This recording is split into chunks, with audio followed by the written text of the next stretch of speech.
Ok, bonjour tout le monde. Aujourd'hui, on va parler du modèle ondulatoire et la loi de la réflexion. Ça, c'est la deuxième leçon dans l'unité de la physique, les optiques géométriques.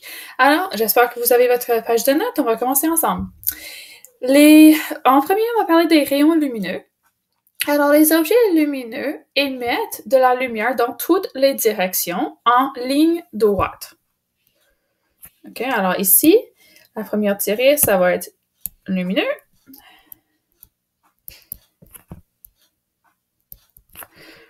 Dans toutes les directions.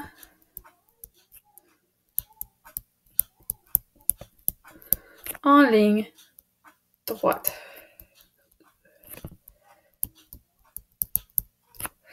Un rayon lumineux est une flèche qui représente la direction du chemin parcouru par la lumière. Et vous pouvez voir à côté dans l'image qu'il y a un diagramme déjà avec les rayons lumineux indiqués de la lumière qui vient d'une chandelle.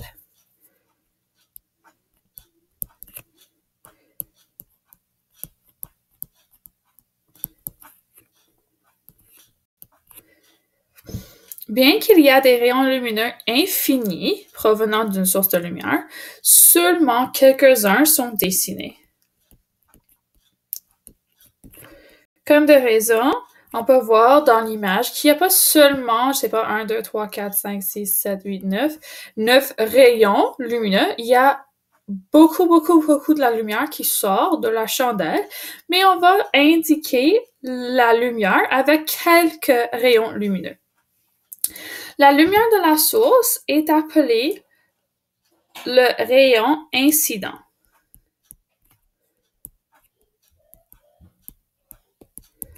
OK, alors ça, c'est les rayons lumineux. Comment la lumière est affectée? Alors, la lumière peut être affectée de 3 manières différentes lorsqu'elle frappe de différents types de matière. Alors, on sait ça, on sait que dépendant de la matière d'un objet donné, la lumière va agir d'une différente façon. Et il y a 3 manières qu'on peut voir que la lumière est affectée par les matériaux. Alors, par exemple, ça peut être transmis. Okay. C'est-à-dire que ça va passer directement à travers l'objet.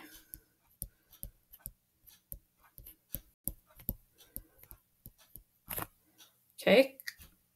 Comme dans le cas de la verre, par exemple.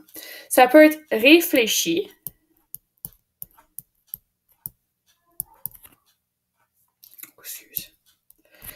Réfléchi, et la lumière va rebondir, ça rebondit de la surface de la matière.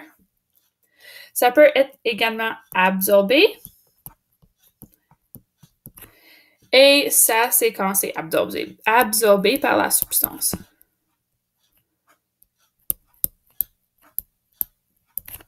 OK? Alors, voici un système de classification qui va nous dire comment les matériaux vont affecter la lumière. Et on a des mots différents pour indiquer la façon qu'il va agir avec comment la lumière va être affectée par les différents types de matières. Alors, par exemple, on a les matières qui sont transparentes.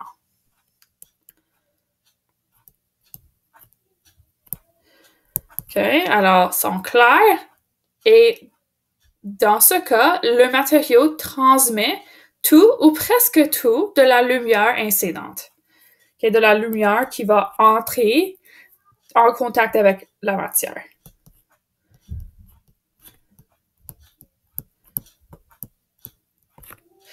Et un exemple ici, comme j'ai déjà dit, c'est le verre clair. Okay, comme dans la majorité des fenêtres. Okay? On a aussi les matériaux qui sont translucides.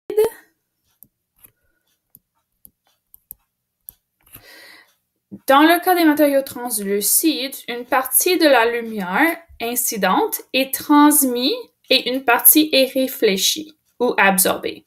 Okay? Alors encore, on voit les 3 différentes façons que la matière peut comment la lumière est affectée par la matière, transmis, réfléchi, absorbé. Et puis, on a des différents types de matières qui vont agir d'une différente façon ou qui va laisser certaines choses arriver à la lumière dépendant de leur classification. Alors, transparent, ça laisse transmettre toute ou presque toute la lumière. Translucide, on va avoir une partie qui est transmise et une autre partie qui est réfléchie ou bien absorbée. Et l'exemple ici, c'est le verre dépoli. Et le verre dépoli, c'est frosted glass en anglais. Okay, c'est le verre qui est un peu blanc. Normalement, ça peut être de différentes couleurs, mais normalement, on voit que c'est blanc. Et finalement, on a les substances qui sont opaques.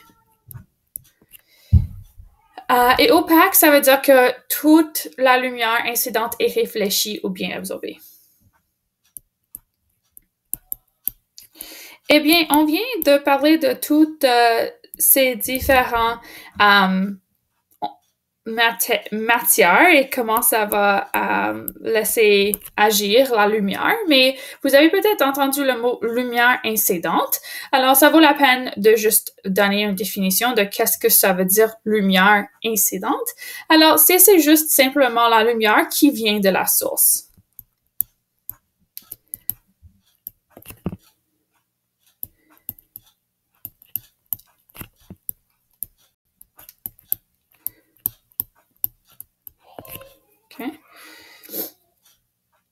OK, alors on a transparent, translucide, opaque et la lumière incidente. OK, on continue. Maintenant, on va passer quelques instants en discutant les miroirs. Les miroirs sont très importants pour cette unité, les miroirs, les lentilles, parce qu'on va passer quelques jours en discutant comment la lumière est affectée par les miroirs. Comment est-ce que ça va être réfléchi par les miroirs différentes? Alors, les miroirs sont les surfaces polies qui réfléchissent la lumière pour produire une image.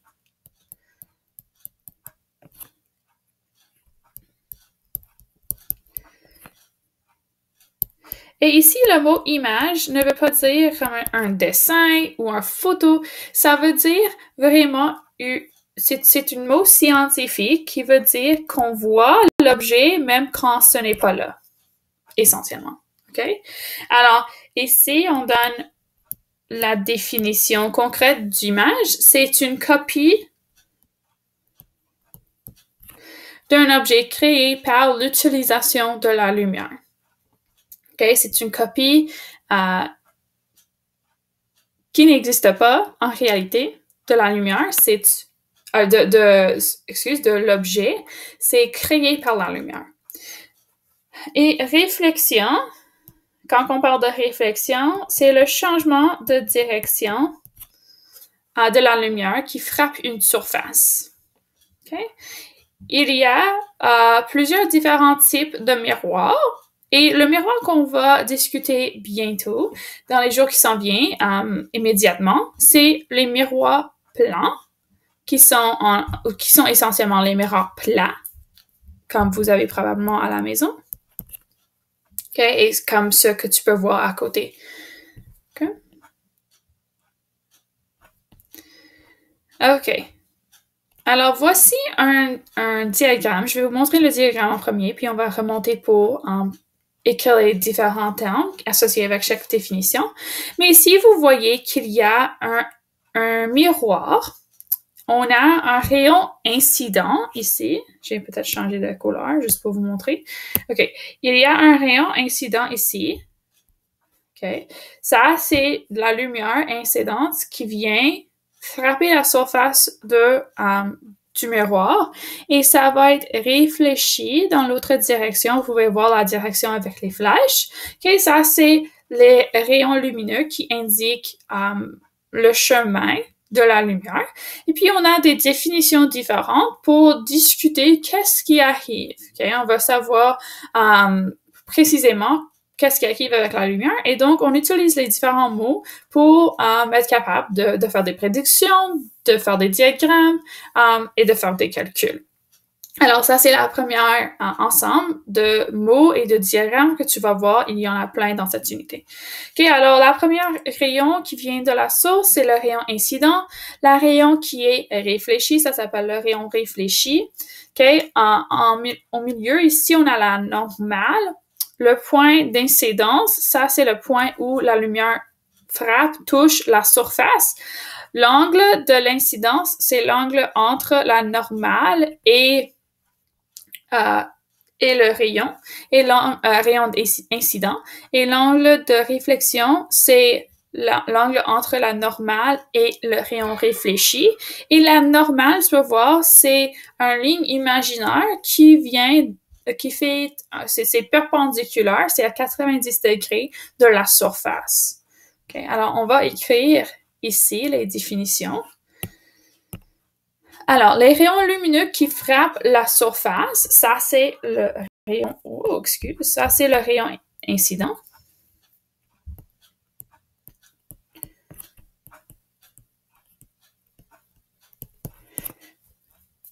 Le rayon lumineux qui rebondit sur la surface, ça c'est le rayon réfléchi. L'endroit où le rayon incident frappe la surface, ça c'est la pointe d'incidence.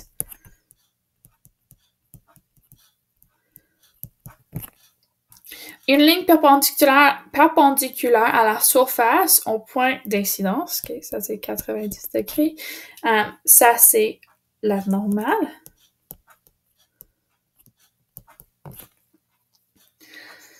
L'angle entre le rayon incident et la normale, c'est l'angle d'incidence.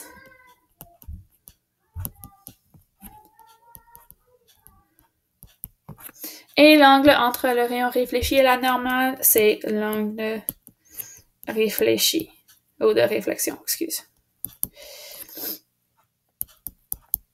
OK, assez clair, je pense, c'est assez évident.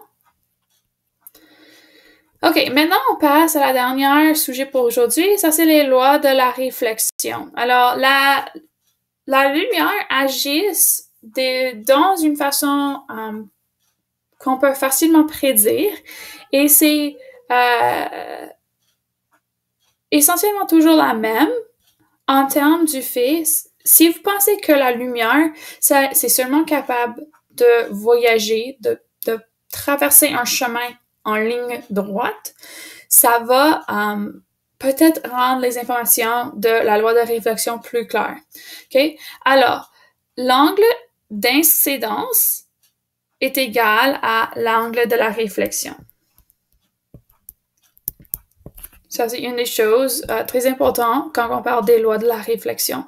Et si on a une formule, okay, c'est θ I est égal à θ R. Ça veut dire angle d'incidence égale angle de réflexion. Okay? Le rayon incident, le réfléchi et la normale se situent dans le même plan. Et ça, c'est ce que vous pouvez voir à côté. Okay? Ça veut dire the same plane. Okay? Alors, ils sont si on parle en 3 dimensions, ils sont sur la même plan. Okay? Ça devient important plus tard. La réflexion speculaire. Alors, la réflexion speculaire, c'est la réflexion de la surface, de la lumière, sur une surface lisse.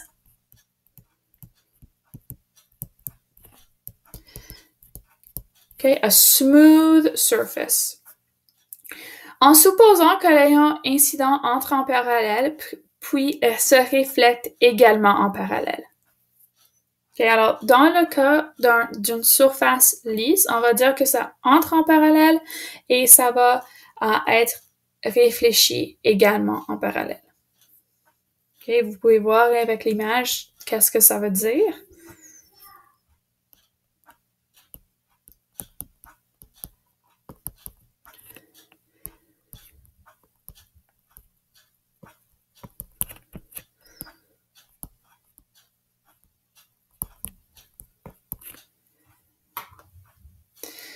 OK, et puis on a maintenant la réflexion diffuse.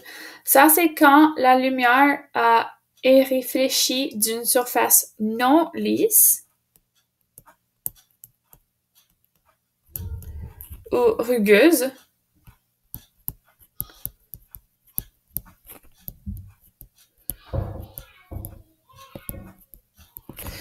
Alors ici, on va supposer que les rayons entrent en parallèle, mais quand ils touchent à la surface, ils vont, quand ils sont réfléchis de la surface, ils vont être diffusés dans de nombreuses différentes directions.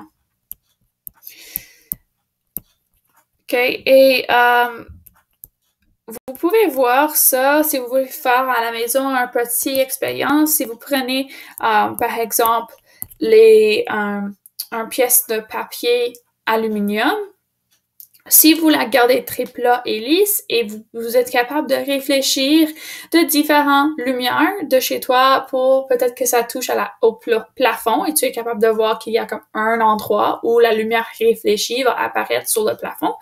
Par contre, si tu vas mettre le papier aluminium ensemble, tu vas juste faire que c'est tous pliés dans les différentes directions, et puis tu tentes maintenant de faire réfléchir de la lumière sur le plafond. Tu vas voir qu'il y a de la lumière un peu partout dans le plafond, c'est pas comme il était auparavant. Aussi, si vous pensez à l'exemple qu'on avait fait il y a quelques semaines au début des fermetures, moi je vous avais proposé le défi de faire fonctionner votre télévision avec de plus en plus loin de la salle où tu étais, mais quelque chose que j'ai démontré dans mon vidéo et je peux le faire, je vais mettre dans les commentaires mon vidéo où je vous discute comment je vais faire fonctionner ma télévision. J'ai démontré que la lumière, ça va voyager dans les lignes droites. Et quand on avait moi, j'ai utilisé de la papier d'aluminium dans ma maison pour faire fonctionner ma télévision. Et j'ai tenté de faire de mon mieux pour que le papier aluminium reste lisse pour éviter qu'on perde des rayons. Ce n'était pas les rayons lumineux dans ce cas, c'était les rayons de infrarouge. OK? Alors, c'est encore partie du spectre électromagnétique, mais c'est les rayons infrarouges et ça fonctionne dans le même sens que la lumière qu'on peut voir. Mais ça vous démontre encore qu'il faut vraiment que ça soit lisse pour qu'on est capable de prédire la réflexion qui va partir de la surface. OK? Alors, c'est tout pour aujourd'hui. Vous avez des devoirs à faire. N'hésitez pas de me envoyer un courriel si vous avez des questions. À bientôt!